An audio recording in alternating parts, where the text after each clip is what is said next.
Greetings, fellow armchair Imagineers!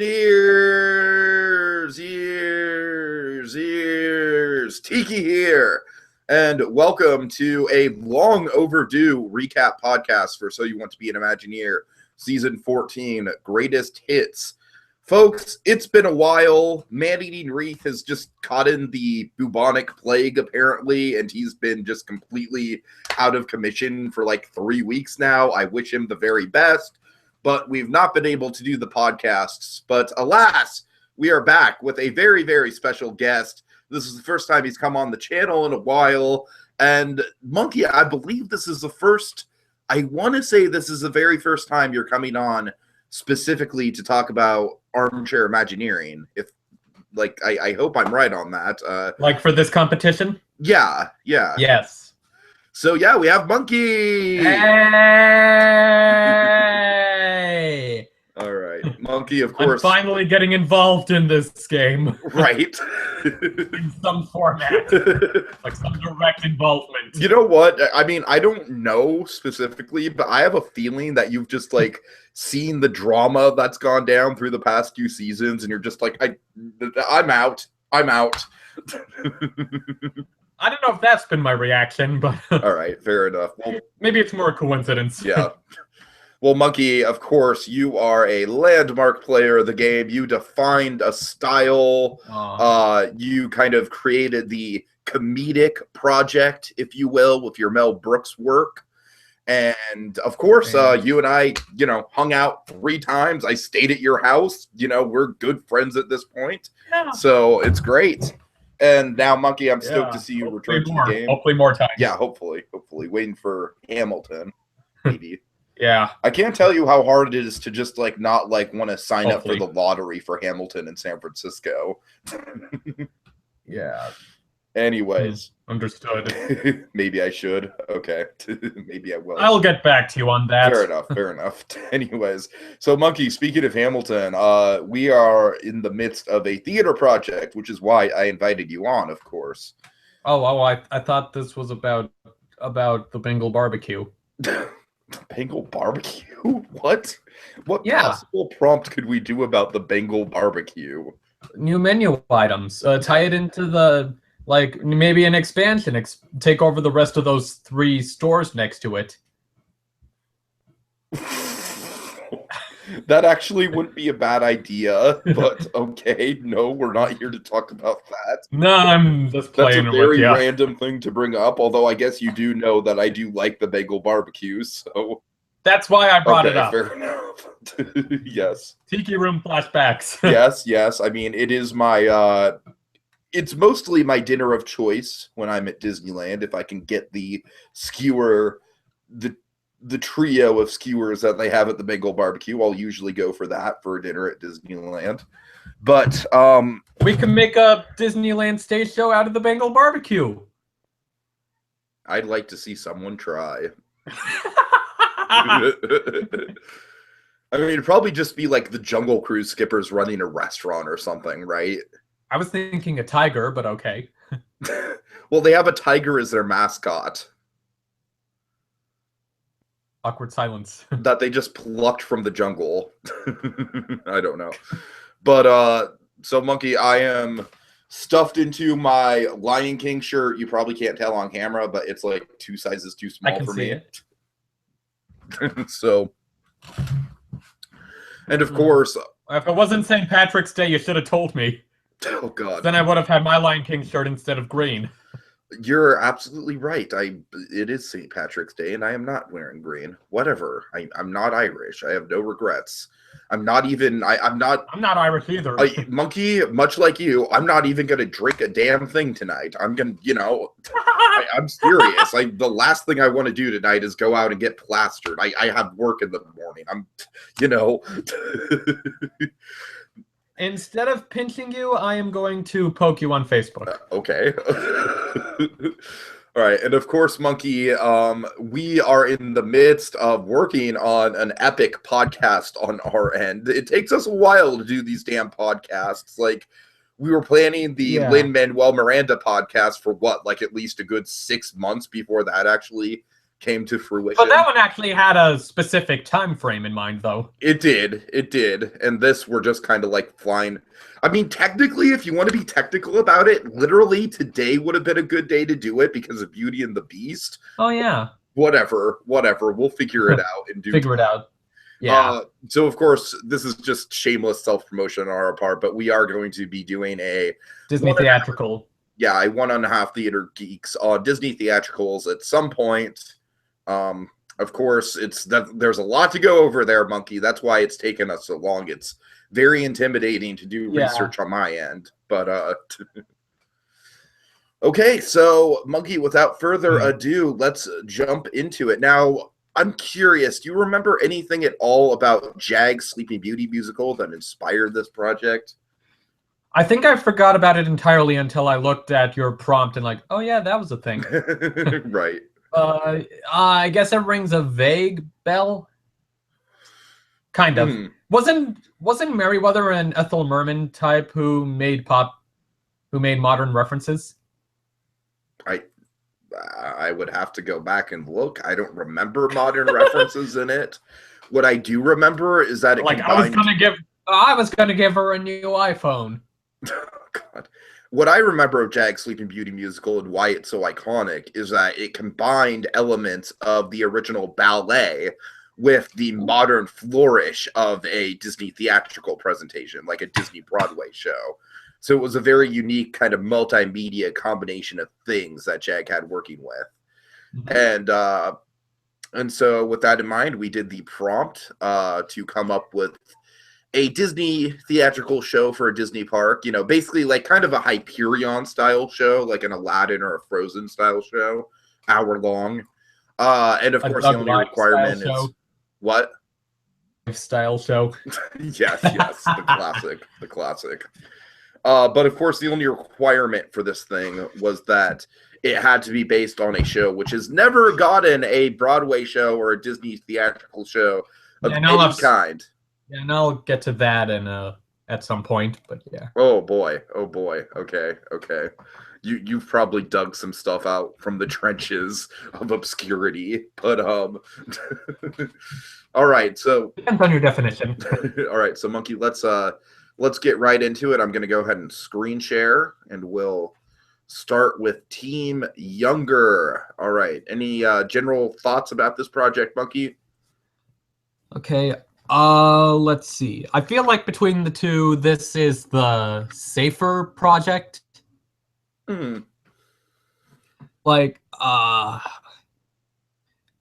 it's certainly not a bad show choice. Like, feels relatively realistic. Like this could happen. Like with the remodel and the style of the show. There's some things I'll get into more detail on as we get to the scoring. Okay.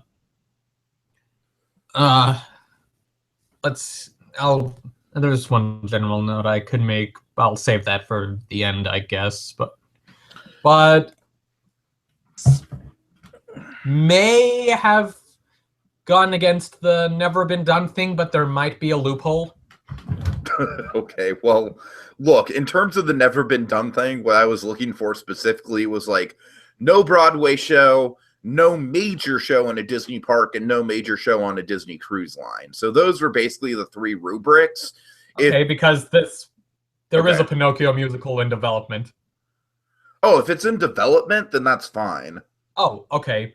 Yeah, because it's like it's gonna be in London in December this December, but it's being put on by the National Theater, like the same people who did War Horse, and it's gonna be based on War Horse. It's a War Horse. I'm sorry. It's gonna be based on like the Disney movie and the original book. Oh no! Oh, the original book. Oh God. Oh man. So it sounds like it's going to be kind of the Hunchback. That's what I was thinking. Approach. Yeah, right. They mentioned, like, I'm looking at this from Wikia. Rufus Norris, director of the National, has said that the National would not receive 1 cent from Disney theatricals, who have only granted rights to use the songs and story, giving the National total artistic control and to produce it solely. Nice. Like Okay. in special arrangement is with Disney Theatrical. Hmm. But yeah. But no, okay. I mean, just in terms of that, I think that's fine because, Okay. frankly, I don't think anyone, I don't You're think the more anyone legitimate working on, judge. yeah. I mean, I don't think anyone working on this even like knew that that was a thing. I didn't Fair even enough. see it Fair brought enough. up. So yeah. It's actually very interesting how they got to Pinocchio, and I want to highlight M. Harrington here, aka Big Disney Fan. Now, Monkey, Big Disney Fan, basically his role in the original game, I'm not sure how much you interacted with him. I remember Or if him. yeah, but I'm not sure like how much you directly worked with him though. Okay. He was basically like the big old school guy, the big like classic Disney traditionalist guy, the guy who would essentially steer projects away from being kind of more risky and towards the safer side of things, but in a good way. You know, he was almost kind of like the the guy who was making sure that things didn't get too out of hand. And I think his role here was really good and really in that same kind of vein of like a classic big Disney fan kind of move. Because what they did is that originally the concept for this was going to be a James and the Giant Peach show that was going to be focused primarily on puppets. Now, of course, James and the Giant Peach would be a big risk for Disney because that movie, look, a peach! Technically, there is some sort of stage version or two, but it's not Disney, so... Well, it would be directly an adaptation of the Disney movie, so... Yeah, fair enough. But, obviously it'd be a little bit more of a risk, a high-risk venture. So what Big Disney Fan did was he came in and he suggested Pinocchio instead of James and the Giant Peach. But what they could do is that they could still retain what they'd been working on in terms of the style of the show, in terms of, like, having a big focus on puppets and spectacle and all that. Mm-hmm. And so I think that move was really pivotal in the brainstorming here. Yeah. That does sound nice. Although I must say, I would love it if in their project they mentioned like family walking down Sunset Boulevard, and then a little kid, like the child, points and says to his mother, "Look, a peach!" And there's a giant peach as part of the facade for James and the Giant Peach, the musical. Okie dokie. And jokes. All right, so of course this is more of Basket Buddies' iconic concept art here. Any notes on the rebottle? I mean, you've clearly done more theater work than I have, so does it sound like something that would be realistic? Cool. Yeah. And where is this again? I mean, full disclosure, I've never actually been in the theater, so but yeah, I that does seem like a realistic remodel. This is in WDW, right? Or is it Hyperion? Yeah, in Hollywood Okay, Studios. that's what I thought. Okay. Yeah, I think both projects went. Cool. All right, now with the art design, Monkey, I swear to God, this is like the second project in a row where they've had like just a direct reference to something I love. And I seriously wonder if they're just like combing the podcasts for like, oh, what is Tiki gonna like really respond to? And in this case, it's the Wes Anderson aesthetic. Yeah. Because you know me, I love me some Wes Anderson. He's definitely one of my favorite directors working today. I'll go see every one of his movies that comes out in theaters. It's did the Wes Anderson ever happen? No, it did not. I did Bottle Rocket, and then I kind of just gave up. Because there was like too much to say about Rushmore for like just me talking about Rushmore. And so I was like, I cannot do this justice with just me talking about the movie by itself. It's like I got through that shtick with Nicktoons Movie Month, and look how much hate I got for that. Oh, yeah. Like, hey, I'm just going to sit here in front of the camera and talk about a movie for like 40 minutes, and you're just going to go with it because you don't know me. You don't know my personality. Yeah, that was a good idea. Tiki of 2011. Monkey, can you believe this channel's over 6 years old? Over 5 years old, I should say. It's 6 years old. Well, I mean, when did it... Wait, which channel are you referring to? This channel. Imagineer or Linder? This channel. So You Want to Be an Imagineer. Oh. I'm sorry for the... I just realized the confusion. I'm sorry. Yeah. Also, like, didn't we... I thought we started it up in 2013. You might be right. You might be right. I might be confusing my timelines with the Tyler Linder channel now that I think about it. Yeah, because I remember Nicktoons Movie Month was 2013.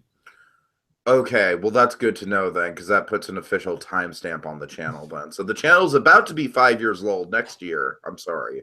Okay. Yeah. Either way, it's still a good run. That makes me feel slightly less old than 6 years old would be. I'm like, oh my god, where did the time go? Oh my god. Okay. So yeah, like I said, I really do like the Wes Anderson aesthetic, kind of like the shoebox diorama kind of look. I feel like would fit very well with something like this. Okay. And now the highlight of the presentation on my end, Monkey, is the original song that they wrote for the show, Welcome to Pleasure Island. What did you think of this? Yay, commitment. Right? But yes, that was a good move, adding a new song for it.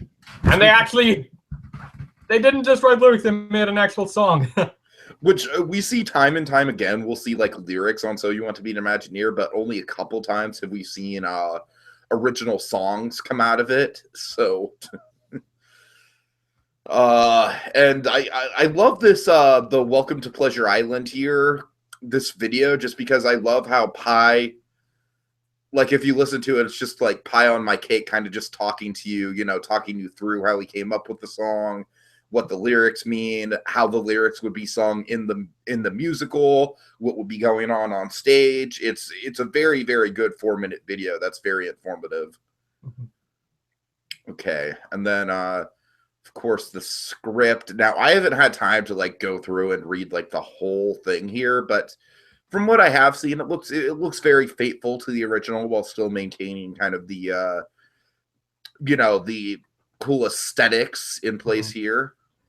Yeah, well, it's sort of my thing with this is that, granted, I haven't actually sat down and watched the movie for a while, but it feels like they took a lot of dialogue straight out of the film. I feel like they did do that, yes. Yeah, which for me personally is a bit of a turnoff, because like say it's the Aladdin versus Frozen argument. Like Frozen feels more like literally the movie. Aladdin took some more liberties, and I lean more towards the liberty approach. I hear ya. Yeah. So I wish they'd have adapted the dialogue a bit more. I just think the thing is with like when they're doing a full script for the whole show, I think, you know, they like just time-wise, because they had less than a week to put this together. Time-wise, I think it makes sense that they would kind of like just go and copy and paste a bunch of the dialogue. Okay. I understand what you're saying. I totally get it. I'm just saying from a logistics point of view, I understand why they went the route that they went, especially if they are presenting a whole script, which the other team did not do. So go ahead. Understood. Okay. All right, so I guess let's just get to the scores then, Monkey. Creativity, what do you have? Okay. I ended up giving them a 7 out of 10. Oh, God. Okay, Monkey's a harsh critic. Why a 7? Yeah, I forgot to say that. It's that I can be as harsh as I like. Why just a 7? But it's, I guess, sort of like I said, that stuff with the dialogue or the overall safeness of this. I mean, Pinocchio is definitely a good choice. Mm-hmm. Just a little safe. Okay, I can respect that. All right, detail? 8.5 out of 10. Nice. I can. That's pretty fair with the script and everything. Yeah. All intact. Okay. Like, yeah, and this also ties into the realism one. Like this thing I had was that, like, a couple effects felt a tad unrealistic. Like I wasn't sure how they would be accomplished. Mm-hmm. Like say Lampwick turning into a donkey. I hear you. I hear you. There was another one that I can't remember, or like the nest with birds growing on Pinocchio's nose. Yeah, that would be a little difficult to just conjure out of thin air, wouldn't it? I mean, like the flowers I could buy, the nest with birds. Right, right. Okay. But yeah, that ties into realism maybe a bit more though. And then what do you give realism? 8 out of 10. Okay, fair. Then presentation? 7.5 out of 10. 7.5. You wanted more Basket Buddy concept art? Maybe, or like more than... I guess it just felt kind of standard. I mean, to me, I gave the presentation a 9 out of 10 just for the effort that went into the song. But maybe... That is a good point, but though. Maybe that's just me being kind of kind of highballing it a little bit, just because I have seen... I don't know if I'd give it that much for the song, but yeah, the song definitely deserves credit. Mm-hmm. And I have seen songs done on the game before, but what I haven't seen is this particular approach to it, where Pi is literally like talking you through the creation of the song. And I really like that kind of that intimate, personable vibe that I got from this video. So that really raised the score for me. Right. Okay, so let's go to oh god. Hold on, let me just boop. Okay. That's a lot easier. Okay, let's go to Team Mist. You have no connection to this team whatsoever, Monkey. No comment. Okay, fair enough. Okay, so Team Mist did Fantasia, and they did it in an incredibly unique way. Has this way been done before? Never. Like, oh my god, it is brilliant. Like, I'd say it's game changing. Oh, Survivor Game Changers. Ooh, I'm kidding. But the closest I can think to this style of presentation is that a couple people have made like blogs, like gone onto Blogspot and like made like maybe like 5 or 6 blog posts, like kind of slowly detailing like, hey, we got this information and then we got this information. But yeah, for all the team members to go in and participate in this and make it like an actual forum post, like you said, I think it's ingenious. I wish I think detail is where this team kind of like got off track, because yeah, that's the one thing with this approach. It makes it a little harder to go into detail. Right, but I mean, I definitely think, like you said, it's way more outside of the box than Team Younger's is, whereas Team Younger definitely played it safe. Yeah, and even the show itself is more risky. Mm-hmm. Now, Monkey, I'm surprised actually that there's never been anything done with Fantasia on stage, because to me it's like, it feels like it would be a natural thing, maybe not for a traditional Broadway show, but something like Cirque du Soleil or like a nighttime spectacular at a Disney park or something like that. I'm just surprised that it's never been attempted, especially considering Fantasia is the Disney movie that's has its closest roots to the theater scene. Oh yeah. So, okay, let's kind of go through this. I love I love how people were kind of just chiming on, like just not really aware of the joke quite yet. Okay. I said this in my text review, Monkey, but this just reminded me of the days scrolling through Mouse Info. I vividly remember reading reports of people coming off of DCA's Tower of Terror, and basically it would be like, well, there wasn't any fourth dimension room, but that mirror effect was super cool, man. Or let's see, I'm trying to think of other examples. I mean, of course, I rapidly followed the development of Cars Land, but by the time Cars Land came around, I was on Mice Chat for that, following the pictures of that and everything. Mm-hmm. I want to say maybe the last major project I followed, on Vision's Fantastic was Finding Nemo Submarine Voyage, which I was rabid about that, Monkey. I was just like, I was like looking at every little piece of coral that would get added to the lagoon, you know? So, yeah, very, very fun approach here. Just not really a lot to talk through. But this was an impressive part of the presentation, though. The fact that they were able to basically Photoshop like the main page. Yeah.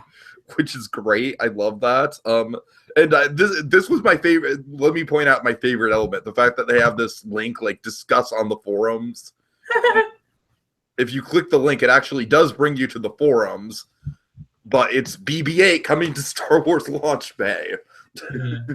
So that was fun. But seriously, though, this is some really good Photoshop work here. At least I assume it's Photoshop, because it very much does just do a really good job of. Oh wait, I don't know. I don't even know how they did this now, because there's all these links and everything. So now I'm just like, how the hell did you guys do this? It's like they hacked WDW magic. Seriously, anyone watching, I'd be genuinely curious to find out how this was done. Anyways. Okay, just a little bit more to get through, Monkey. So, like I said, this kind of stuff is like what I'm talking about, you know, back before YouTube and Twitter and everything, where really the time? Yes, Monkey, yes. Back before all that, you know, I just vividly remember like getting info from cast members was essentially the main source of information. Oh, yeah. And like this was back before like the Disney Parks blog or anything like that. You know, it's like Disney would like sit on stuff and then cast members would leak information. Oh man, it was a fun time. But so yeah, I do love this approach of, you know, like I said, it is a shame that there wasn't more detail here, but it's just so creative that it is very much kind of evens itself up. Okay. They even have like the final pictures of Beauty and the Beast. Oh yeah. Including the non-equity tour. Right.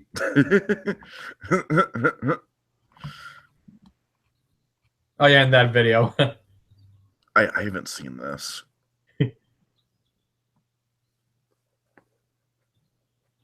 I mean, I'm probably not going to watch the whole thing, but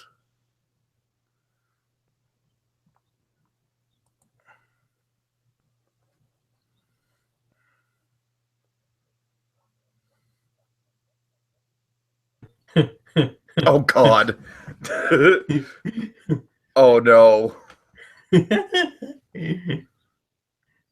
Isn't Chip like, what's going on? Oh God, you can see the feet. Oh, that's awful. Yeah. The tech person comes on.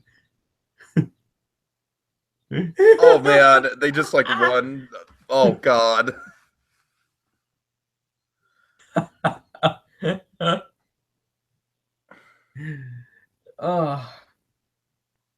Makes you look back differently on Mrs. Potts' line from the Broadway show about like, I can hardly bend over anymore. Oh man.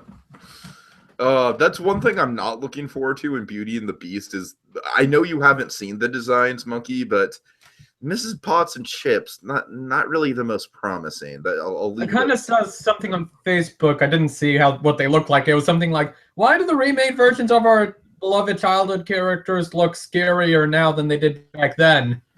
Chip in particular is creepy as hell. But is Mrs. Potts and Michelangelo. Oh God, Michelangelo, yes. Okay, let's see. So, oh yeah, that Tower of Terror is going under construction in the meantime. Just yeah, sure, why not? Wait. Yeah. Okay. I mean, you know, the presentation, like, it's funny because in one way, I definitely think it's a stronger presentation than Team Younger, but at the same time, I think Team Younger definitely had a more a more professional quality to theirs, whereas this felt like, just kind of like, I don't want to say slapped together because that wouldn't be the right phrasing, but just by the very nature of making it into a forum post, it kind of loses the professional quality. I don't know. Hear you. If I may ask at this point, why the Griffith Observatory? Because of La La Land. Really? No, I'm just I mean, yeah, like I could see Griffith Observatory being a good facade for a theme park attraction in Hollywood Studios, but why for a theater attraction? Yeah. Like, I mean, I don't know. It could have been like the Dolby Theater or something. I mean, I'm not really familiar with many of the theaters in the area, but fair enough. But I am familiar with the Griffith Park Observatory, and after La La Land, I really want to go and visit it, even though it's probably not going to be nearly as awesome in person. But yeah. Funny, I saw Rebel Without a Cause at one of my local theaters back in January. That also spurred some maybe visit Griffith Observatory. Yes. Oh yeah. Oh god, if this Griffith Observatory had an animatronic James Dean come out the door, it's like, wait, look, I got the bullets! I got the bullets! One thing about the La La Land interpretation of the observatory is that I highly doubt you can just go to that place like in the middle of the night and just walk in and have it to yourself and it's all lit up and everything. I highly doubt that's how it works. It's a very good point, but I love how you highly doubt that. That's what you call out, not the floating off into space. Well, the floating off into space is like it's meant to be metaphorical, monkey. I'm being funny. I'm just being funny. It's fantastical. It's in their head. I know. All right. Oh man. Yeah. So I don't know. I would be down to have a La La Land debate at some point. If you don't think that would inquire into many hurt feelings. I mean, I'd be fine. I can take it, but I don't know if you can take my praise of La La Land. I may be able to. Oh God. Anyways, folks. So back to this. So how much of it is upcharge? That is one thing that I did not like was the idea of upcharge. I guess it's just for people who don't have park admission, but that to me just makes it like kind of overly convoluted. Like I don't know, monkey. Yeah, like what would you do? And also, I'm not crazy about the runtime either. 65 minutes.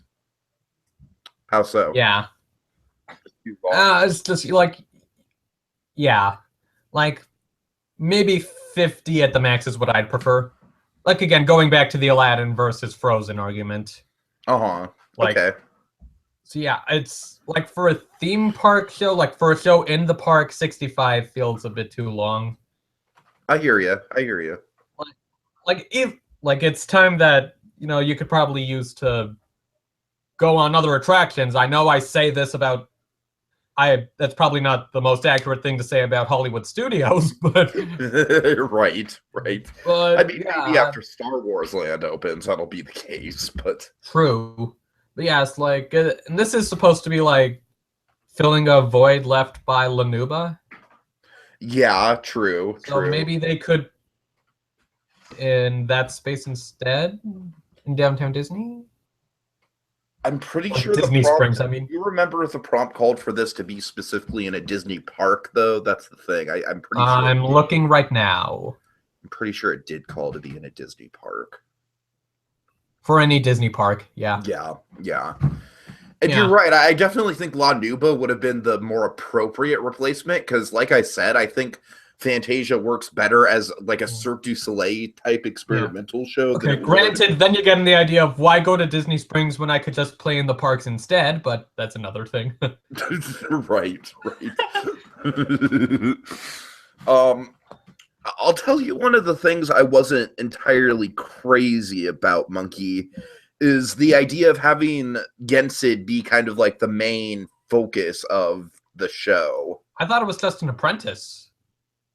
It says the sorcerer. It keeps on saying the sorcerer. Oh, I thought it kept saying the apprentice. No, I mean, I'm looking. Like throughout the course of the show. Oh, I mean, yeah, you're right. There is some with the apprentice, but I guess just overall, I don't like the sorcerer's apprentice just eclipsing everything else. You know what I mean? Yeah. Because I like the sorcerer's apprentice is like, it's basically like kind of like doing, I don't know, this might be a harsh example, but doing like a jukebox musical and incorporating like Let It Go into half of it. It's just like, okay, we get it. Everyone loves Sorcerer's Apprentice. You know, like, we've seen it. We know what it is. Can we focus on some other things? Yeah. That's kind of how I felt here. Yeah. And I kind of feel like Sorcerer's Apprentice is the bit that everyone knows, so that's maybe like how you tie it. Seems like that's just how they tie it all together, like framing device, and then it's, especially the other skits, you just get the apprentice in there with them. No, I mean, it is a framing device for sure. You're right about that. I just maybe I'm just a purist for Fantasia, because Fantasia is one of those movies that as an adult I can just watch over and over again and study all the intricacies of, and I guess I kind of miss the presentation of having like Leopold Stokowski and Dean Taylor and like, look, people bag on Dean Taylor all the time, and I don't care. Dean Taylor is a great part of that original movie. He's Mr. Exposition, and he's a very effective Mr. Exposition. But I'm sorry, I'm getting off track. He's certainly a lot better than the celebrity cameos in 2000. That's for damn sure. The melty clock guy. Anyways, get out of here, Penn and Teller. Redub Penn and Teller with Corey Burden. Oh man. That'll be easy for Teller.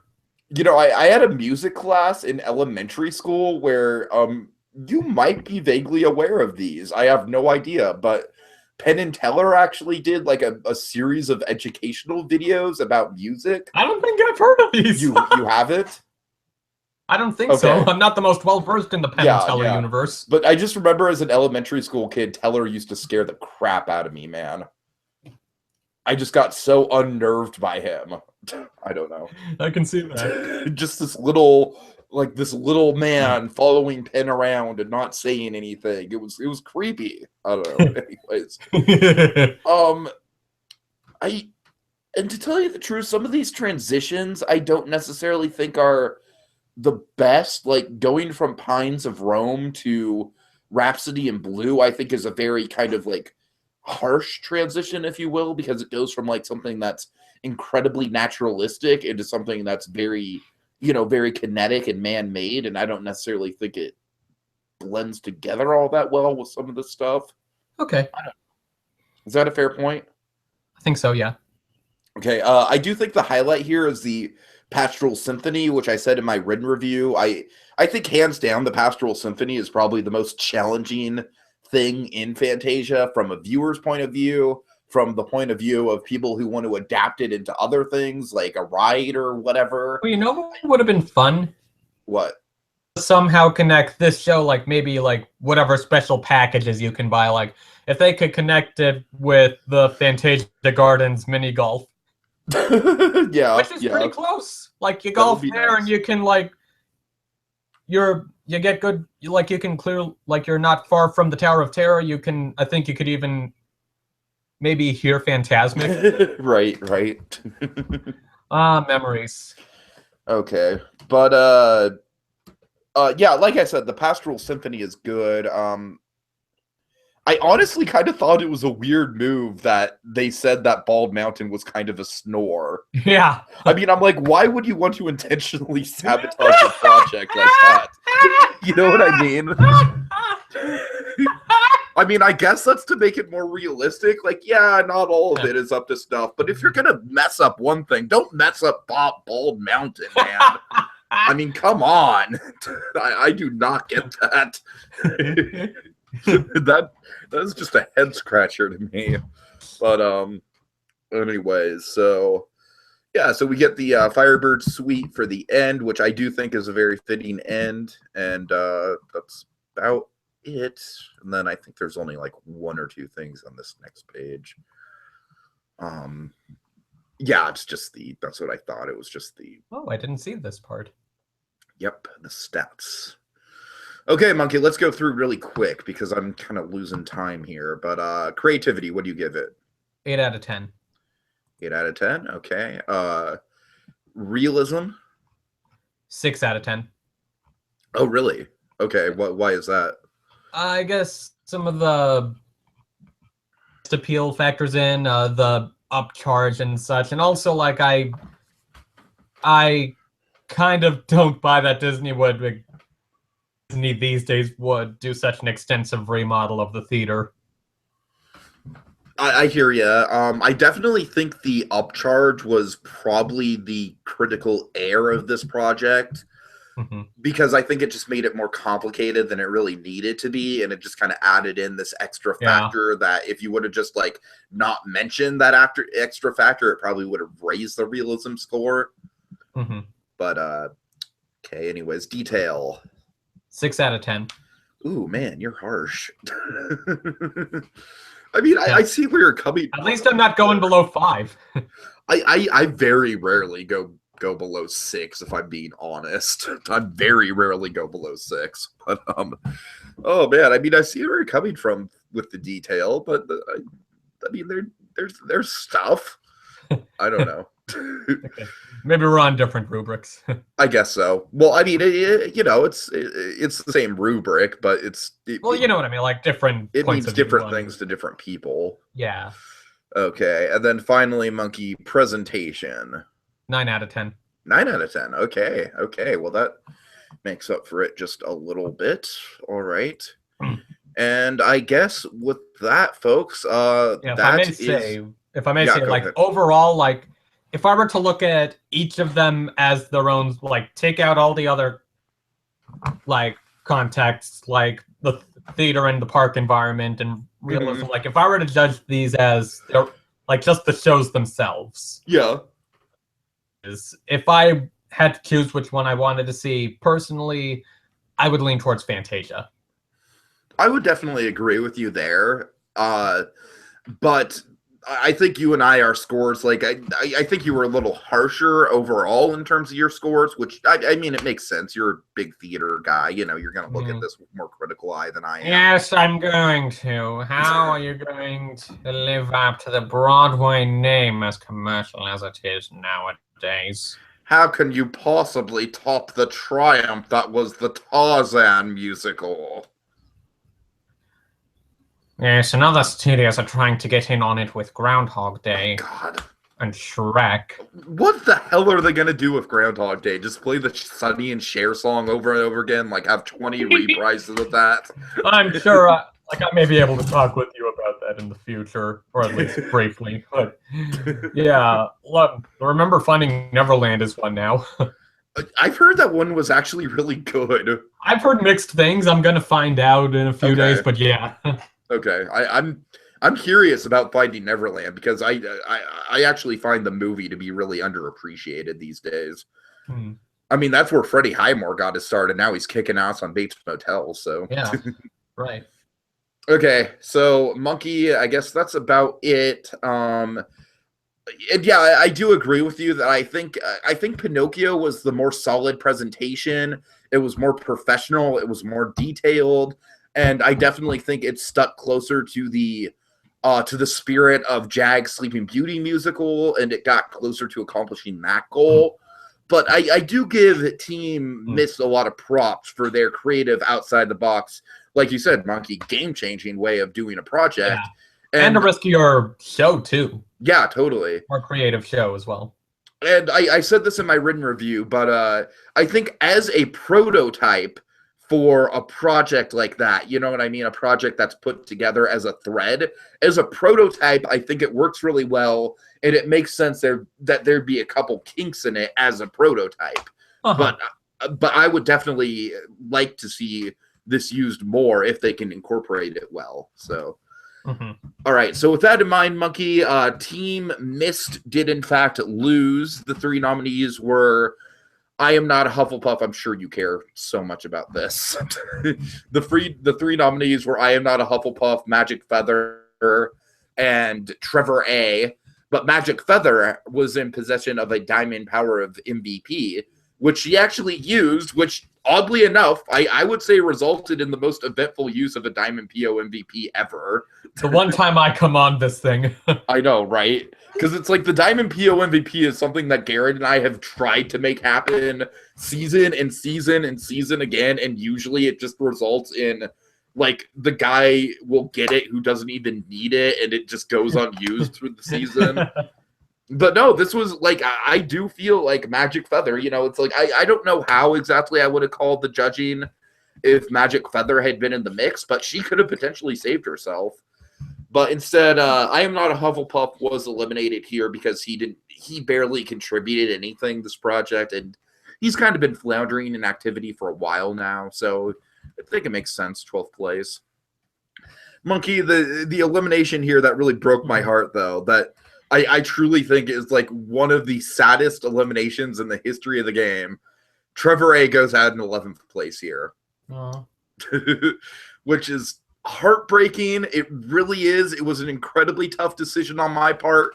Actually, the decision on my part kind of came down to 2 people who I'm personally friends with, in Trevor and Snoopy. So I'm just like, oh, God, you're just asking me to pick between my 2 kids here. God. But at the end of the day, while Trevor and Snoopy kind of had an equal amount of brainstorming in the thread, I did notice more contributions from Snoopy when it came to the presentation itself. And so that's why I went with the decision to eliminate Trevor, because it was a double elimination and it sucks. It truly does suck. I am not happy about it whatsoever. I am just like, oh, man. But it is what it is, and hopefully, at the very least, his elimination is memorable. Because you know me, Monkey, I love some good TV, and I love some highlight, you know, like iconic moments. So hopefully, at the very least, Trevor's elimination will be that. But I'm still bummed about it, man. I'm still really bummed. Okay, Monkey, any last words? Anything you want to plug? Let's see. Well, here's a plug of some kind. Nice. Wonderful. Yeah, so eventually someday we'll talk Disney Theatrical. Eventually. That's going to take a lot of research on my end, but I'm down for it. Yeah, and depending on whether or not you get to see Aladdin. Which I don't know. That's a question mark, but we'll talk about that off the air. But so yeah, okay, folks. Any last words, Monkey? Thanks for having me. Of course. Thanks for coming on. And happy St. Patrick's Day to y'all with my awful Irish accent. Yes. You sent me the Jack Skellington St. Patrick's Day thing, which I just it's amazing. I love how Mew said, like, I knew you'd send that. I've never seen it before, and I was just like, oh God, oh, this is priceless.